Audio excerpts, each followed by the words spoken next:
ನಮಸ್ಕಾರ. ಎನ್ಆರ್ ಪರ ಸುದ್ದಿ ಸಮಾಚಾರಕ್ಕೆ ಸ್ವಾಗತ. ಇಂದು ಭಾನುವಾರ. ನಾನು ಚಂದ್ರಮೋಹನ್ ಮಕ್ಕಿಮನೆ. ಸುದ್ದಿಗಳ ವಿವರ. ಕ್ರಿಕೆಟ್ ಇಂದು ಕೇವಲ ಆಟವಾಗಿ ಉಳಿಯದೆ ಯುವಕರಲ್ಲಿ ಪರಸ್ಪರ ಬಾಂಧವ್ಯ ಬೆಸೆಯುವ ಕ್ರೀಡೆಯಾಗಿದೆ ಎಂದು ಕೊಪ್ಪ ಯಡಗೆರೆ ಸೌಹಾರ್ದ ಕ್ರೆಡಿಟ್ ಕೋಆಪರೇಟಿವ್ನ ಅಧ್ಯಕ್ಷ ಯಡಗೆರೆ ಸುಬ್ರಹ್ಮಣ್ಯ ಅಭಿಮತ ವ್ಯಕ್ತಪಡಿಸಿದರು. ಅವರು ಶನಿವಾರ ಕುದುರೆಗುಂಡಿ ಸರ್ಕಾರಿ ಪ್ರೌಢಶಾಲೆಯ ಆಟದ ಮೈದಾನದಲ್ಲಿ ಶೃಂಗೇರಿ ಶಿಷ್ಯ ಮಲೆನಾಡು ಹೆಬ್ಬಾರ್ ಬ್ರಾಹ್ಮಣ ಮಹಾಸಭಾದ ಎನ್ಆರ್ಪುರ ಘಟಕ ಹಾಗೂ ಯುವ ಹೆಬ್ಬಾರ್ ಬಳಗದ ಸಂಯುಕ್ತ ಆಶ್ರಯದಲ್ಲಿ ನಡೆದ 5ನೇ ವರ್ಷದ 2 ದಿನಗಳ Hebbar cricket league Shripada cup ಪಂದ್ಯಾವಳಿ ಉದ್ಘಾಟಿಸಿ ಮಾತನಾಡಿದರು. ಹೆಬ್ಬಾರ್ ಬ್ರಾಹ್ಮಣ ಮಹಾಸಭಾದ ಎನ್ಆರ್ಪುರ ಘಟಕದವರು 5 ವರ್ಷದಿಂದಲೂ ನಿರಂತರವಾಗಿ ರಾಜ್ಯ ಮಟ್ಟದ ಕ್ರಿಕೆಟ್ ಪಂದ್ಯಾವಳಿ ನಡೆಸಿಕೊಂಡು ಬರುತ್ತಿದ್ದಾರೆ. ಮುಂದಿನ ವರ್ಷಗಳಲ್ಲೂ ಯುವಕರು ಇದೇ ರೀತಿ ಒಗ್ಗಟ್ಟು ಪ್ರದರ್ಶನ ಮಾಡಬೇಕು ಎಂದು ಕರೆ ನೀಡಿದರು. ಮಲೆನಾಡು ಹೆಬ್ಬಾರ ಬ್ರಾಹ್ಮಣ ಮಹಾಸಭಾದ ಕೇಂದ್ರೀಯ ಆಡಳಿತ ಮಂಡಳಿಯ ಉಪಾಧ್ಯಕ್ಷ ವೈಎಸ್ ರಾಮಚಂದ್ರ ಮಾತನಾಡಿ, ಶೃಂಗೇರಿ ಶಿಷ್ಯ ಹೆಬ್ಬಾರ ಬ್ರಾಹ್ಮಣ ಮಹಾಸಭಾವು ಪ್ರತಿ ವರ್ಷ ಜೇಂಕಾರ ಎಂಬ ಸಾಂಸ್ಕೃತಿಕ ಸ್ಪರ್ಧೆಯನ್ನು ನಡೆಸುತ್ತಿದೆ. ಇದರಲ್ಲಿ ಹೆಚ್ಚಾಗಿ ಮಹಿಳೆಯರು, ಮಕ್ಕಳು ಭಾಗವಹಿಸುತ್ತಿದ್ದಾರೆ. ಕ್ರೀಡಾಕೂಟದಲ್ಲಿ ಯುವಕರು ಹೆಚ್ಚಾಗಿ ತೊಡಗಿಸಿಕೊಂಡಿದ್ದಾರೆ ಎಂದರು.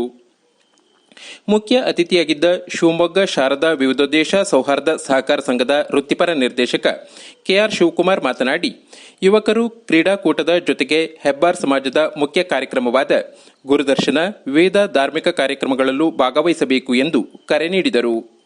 ಸಭೆಯ ಅಧ್ಯಕ್ಷತೆಯನ್ನು ಶೃಂಗೇರಿ ಶಿಷ್ಯ ಮಲೆನಾಡು ಹೆಬ್ಬಾರ ಬ್ರಾಹ್ಮಣ ಮಹಾಸಭಾದ ಎನ್ಆರ್ಪುರ ಘಟಕದ ಅಧ್ಯಕ್ಷ ಎವಿ ಪ್ರಶಾಂತ್ ವಹಿಸಿದ್ದರು.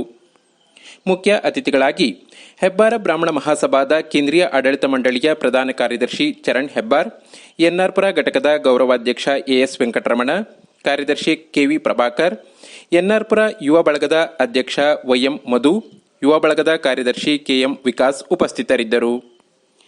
ಎಎಸ್ ವೆಂಕಟರಮಣ ಪ್ರಾರ್ಥಿಸಿದರು. ಚರಣ್ ಹೆಬ್ಬಾರ್ ಸ್ವಾಗತಿಸಿದರು. ಹೆಬ್ಬಾರ್ ಕ್ರಿಕೆಟ್ ಲೀಗ್ ಶ್ರೀಪಾದ ಪಂದ್ಯಾವಳಿಯಲ್ಲಿ 13 ತಂಡಗಳು ಭಾಗವಹಿಸಿದ್ದವು. ಭಾನುವಾರವೂ ಕ್ರಿಕೆಟ್ ಪಂದ್ಯಾವಳಿ ಮುಂದುವರಿಯಲಿದ್ದು ಸಂಜೆ ಸಮಾರೋಪ ಸಮಾರಂಭ ನಡೆಯಲಿದೆ. ಇದನ್ನ ಕಳೆದ ವರ್ಷ ಶ್ರೀಪಾದ ಅವರ ಸ್ಮರಣಾರ್ಥಕವಾಗಿ ಆಟವನ್ನು ಆಡಿಸಿತ್ತು. ಈ ವರ್ಷ ಶ್ರೀಪಾದ ಲೀಗ್ ಕಪ್ ಅಂತ ಹೇಳಿ ಈ ಕ್ರೀಡೆಯನ್ನು ಈ ವರ್ಷ ಮಾಡ್ತಾ ಇದೆ.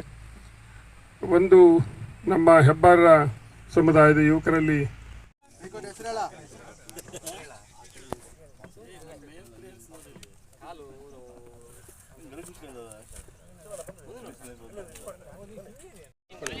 ಅಪಘಾತಗಳಿಗೆ ಈಡಾಗದೆ ನೇರವಾಗಿ ಅತ್ಯುತ್ತಮವಾದ ಕ್ಷೇತ್ರ ರಕ್ಷಣೆಯನ್ನು ಮಾಡಿದ್ದಾರೆ. ಇದೊಂದು ಉತ್ತಮವಾದ ಓವರ್ ಅಂತ ಹೇಳ್ಬೋದು.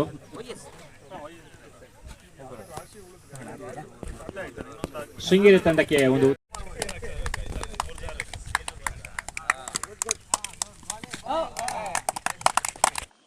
ರಾಗಮಯೂರಿ ಅಕಾಡೆಮಿ ನೇತೃತ್ವದಲ್ಲಿ ಏಪ್ರಿಲ್ 21 ಹಾಗೂ 22ರಂದು ಅಗ್ರಹಾರದ ಉಮಾಮಹೇಶ್ವರ ಸಭಾಭವನದಲ್ಲಿ ಭರತನಾಟ್ಯ ಕಾರ್ಯಾಗಾರ ಏರ್ಪಡಿಸಲಾಗಿದೆ ಎಂದು ರಾಗಮಯೂರಿ ಅಕಾಡೆಮಿ ನಿರ್ದೇಶಕಿ ಹಾಗೂ ನೃತ್ಯ ಶಿಕ್ಷಕಿ ಅಂಕಿತಾ ಪ್ರಜ್ವಲ್ ತಿಳಿಸಿದ್ದಾರೆ. ಅವರು ಪತ್ರಿಕಾ ಹೇಳಿಕೆ ನೀಡಿ, ಪುತ್ತೂರಿನ ವಿದ್ವಾನ್ ಬಿ ದೀಪಕ್ ಕುಮಾರ್ ಮತ್ತು ವಿದೂಷಿ ಪ್ರೀತಿಕಲಾ ಭರತನಾಟ್ಯ ಕಾರ್ಯಾಗಾರ ನಡೆಸಿಕೊಡಲಿದ್ದಾರೆ. ಕಾರ್ಯಾಗಾರದಲ್ಲಿ ಭರತನಾಟ್ಯ ಕಲಿಯುತ್ತಿರುವ ಎಲ್ಲ ಕಲಾವಿದರು ಭಾಗವಹಿಸಬಹುದು. ಬೆಳಗ್ಗೆ 9:30ರಿಂದ ಮಧ್ಯಾಹ್ನ 1 ಗಂಟೆಯವರೆಗೆ 7ರಿಂದ 10 ವರ್ಷದ ಜೂನಿಯರ್ ಬ್ಯಾಚ್ ಮಕ್ಕಳಿಗೆ ದೇವರನಾಮ, ಮಧ್ಯಾಹ್ನ 2 ಗಂಟೆಯಿಂದ ಸಂಜೆ 6:30 ಗಂಟೆಯವರೆಗೆ 11 ವರ್ಷ ಮೇಲ್ಪಟ್ಟ ಹಿರಿಯ ಬ್ಯಾಚ್ ಮಕ್ಕಳಿಗೆ ಕೃತಿ ಹೇಳಿಕೊಡಲಾಗುವುದು. ಸಂಜೆ 4:30 ಗಂಟೆಯಿಂದ 6:30ರವರೆಗೆ 4ರಿಂದ 7 ವರ್ಷದ ಒಳಗಿನ ಪಲ್ಲವ ಬ್ಯಾಚ್ ಮಕ್ಕಳಿಗೆ ದೇವರನಾಮ ಹೇಳಿಕೊಡಲಾಗುವುದು. ಈ ಭರತನಾಟ್ಯ ಕಾರ್ಯಾಗಾರದಲ್ಲಿ ರಾಗಮಯೂರಿ ಮಕ್ಕಳ ಜೊತೆಗೆ ಬಾಳೆಹೊನ್ನೂರು, ತೀರ್ಥಹಳ್ಳಿ, ಶಿವಮೊಗ್ಗ, ಭದ್ರಾವತಿ, ಕೊಪ್ಪ, ಶೃಂಗೇರಿ ತಾಲೂಕುಗಳ ಮಕ್ಕಳು ಸಹ ಭಾಗವಹಿಸಲಿದ್ದಾರೆ. ಕಾರ್ಯಾಗಾರದಲ್ಲಿ ಭಾಗವಹಿಸುವ ಮಕ್ಕಳಿಗೆ ಅಭ್ಯಾಸದ ವಿಡಿಯೋ, ಮೂಲ ಆಡಿಯೋ ಹಾಗೂ ಪ್ರಮಾಣ ಪತ್ರವನ್ನು ನೀಡಲಾಗುವುದು. ಜೊತೆಗೆ ನಿಗದಿತ ಶುಲ್ಕ ವಿಧಿಸಲಾಗುವುದು. ಹೆಚ್ಚಿನ ಮಾಹಿತಿಗೆ 9449181003 ಸಂಪರ್ಕಿಸಬಹುದು.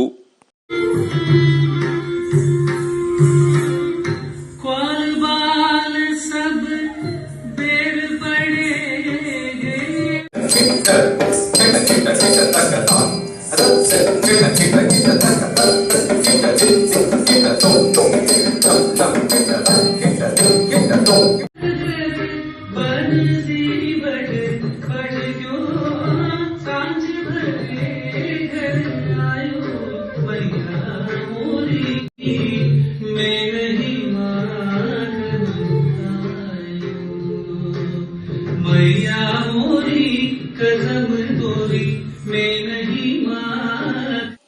ನರಸಿಂಹರಾಜಪುರ ತಾಲೂಕಿನ ನಾಗಲಾಪುರ ಗ್ರಾಮದ ಮೊಂಡೊಳ್ಳಿಯಲ್ಲಿರುವ ವೀರಾಂಜನೇಯ ಸ್ವಾಮಿಯ ದೇವಸ್ಥಾನದ ವಾರ್ಷಿಕೋತ್ಸವವು ಶನಿವಾರ ವಿಜೃಂಭಣೆಯಿಂದ ನಡೆಯಿತು.